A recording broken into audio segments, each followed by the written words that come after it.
Hola a todos, bienvenidos al quinto episodio de Tejiendo Historias.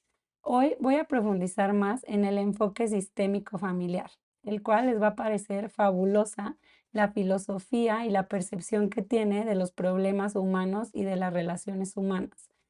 Antes de profundizar en el sistémico, quisiera platicarles brevemente sobre cada enfoque que tiene la psicología clínica, el psicoanálisis, el humanismo, Gestalt, cognitivo-conductual.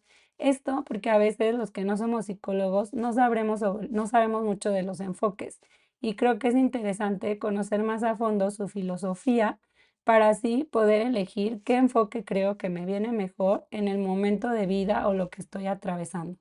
Así que quédate en este episodio para conocer más sobre los enfoques en la psicología clínica.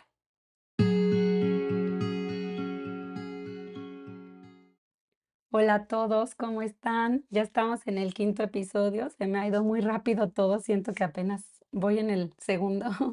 Y bueno, en los episodios pasados me centré mucho en la biografía humana porque es la principal técnica que utilizo yo en mis sesiones psicológicas y que personalmente es la que más me ha impactado.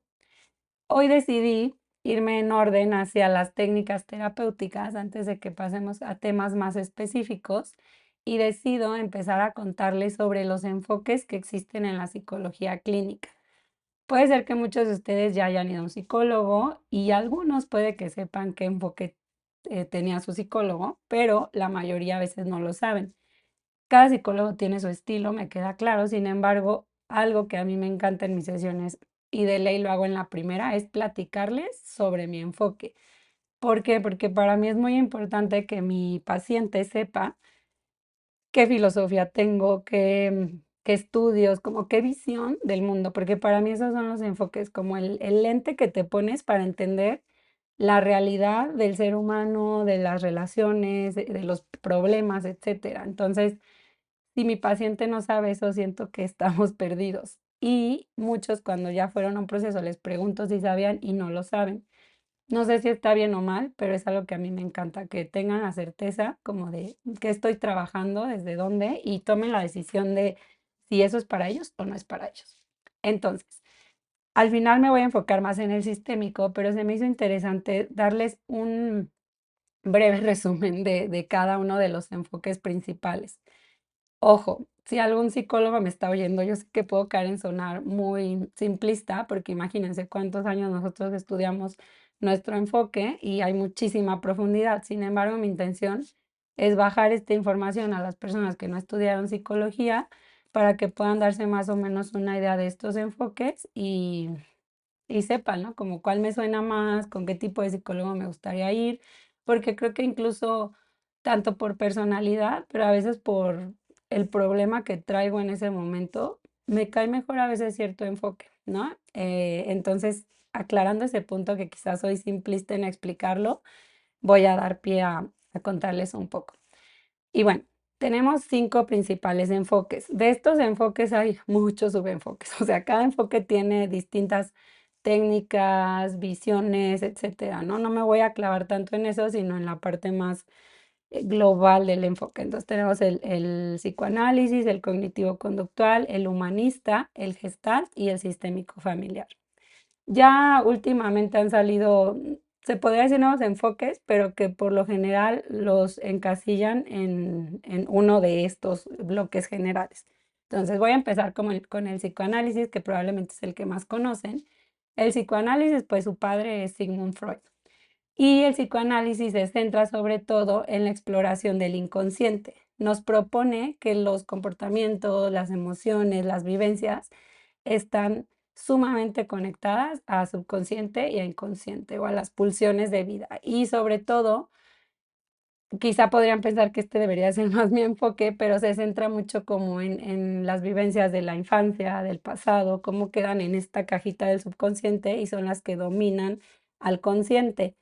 Por lo general, si alguno ya ha ido a estos procesos, antes se daba mucho que era el paciente en el diván y el psicoanalista sentado, ¿no? Todavía hay personas que trabajan así, ya hay otros psicoanalistas que no trabajan de esa forma, sino frente a frente, pero muchos del psicoanalista se enfocan en la asociación libre, o sea, permitir que la persona sea quien habla, habla, habla, porque así va construyendo como sus propios, o sea, va atando cabos, va teniendo caídas de 20 y sí interviene el psicoanalista, pero quizá no como en otros enfoques, ¿no? Luego, por eso hay muchas personas que como que no les gusta sentir que solo hablan y hablan, pero créanme que esto tiene una profundidad bastante grande, o sea, yo creo que mucha de la base del sistémico es del psicoanálisis, a mí me encanta el psicoanálisis, pero bueno, me enfoco más en el sistémico.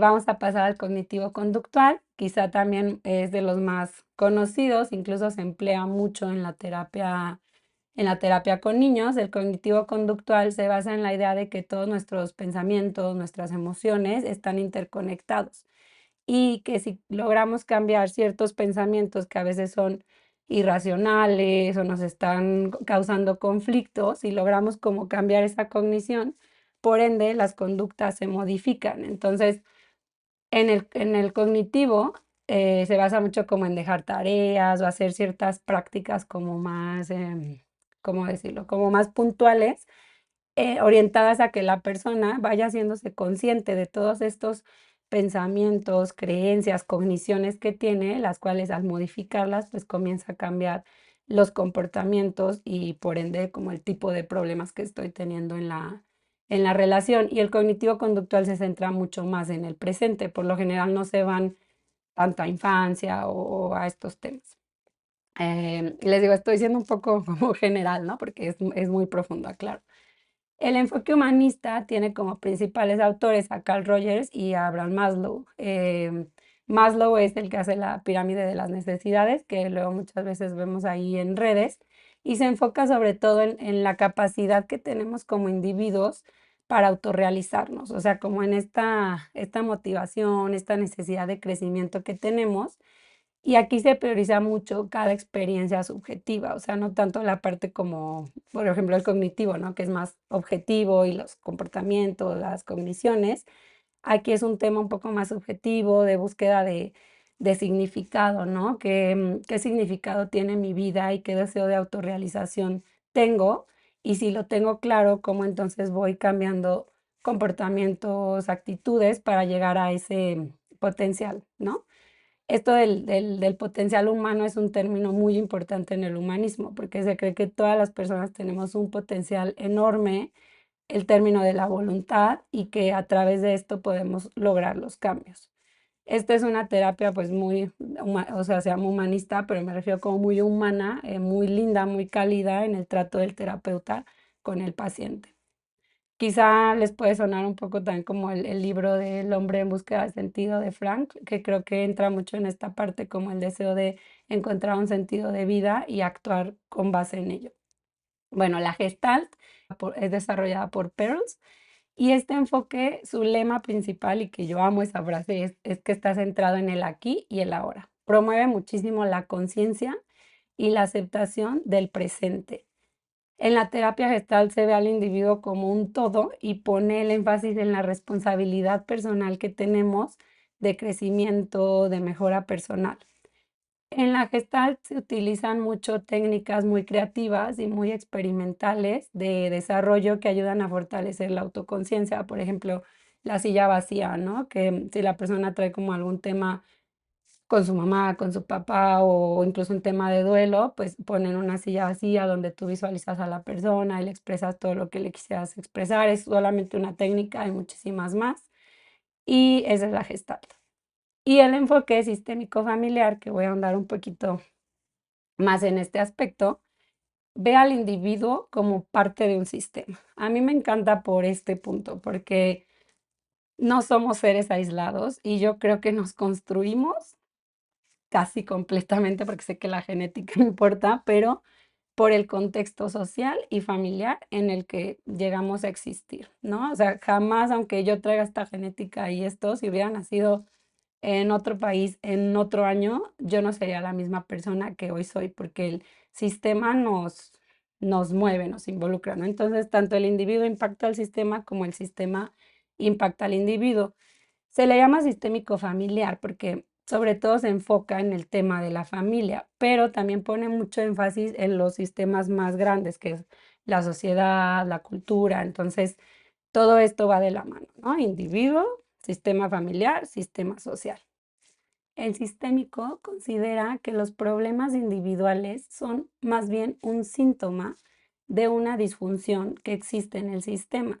Esto no quiere decir que le quita responsabilidad al individuo, ¿no? Sino que muchas veces, o todas, los problemas por los que llegamos a una sesión o los problemas por los que, por ejemplo, llevamos a un hijo al psicólogo, son simplemente síntomas de algo que está pasando a nivel del sistema. Por ejemplo, voy a inventar, ¿no? Pero saben que yo no trabajo con niños, pero por ejemplo, un niño que tiene enuresis, ¿no? Que todavía se hace pipí y cuando ya tiene una edad madurativa para no hacerlo, y la familia va por eso como queriendo aliviar el síntoma, pero en el sistémico se entiende como que este síntoma quizás es parte de un desequilibrio en el sistema, de una dificultad para, no sé, pasar una etapa del ciclo vital, de violencias, de problemas en la relación de pareja que el niño está manifestando. Entonces, busca entender las interacciones del sistema, el tipo de comunicación. En el sistémico la comunicación es muy importante. De hecho, hay una teoría que amo, la teoría de la comunicación humana.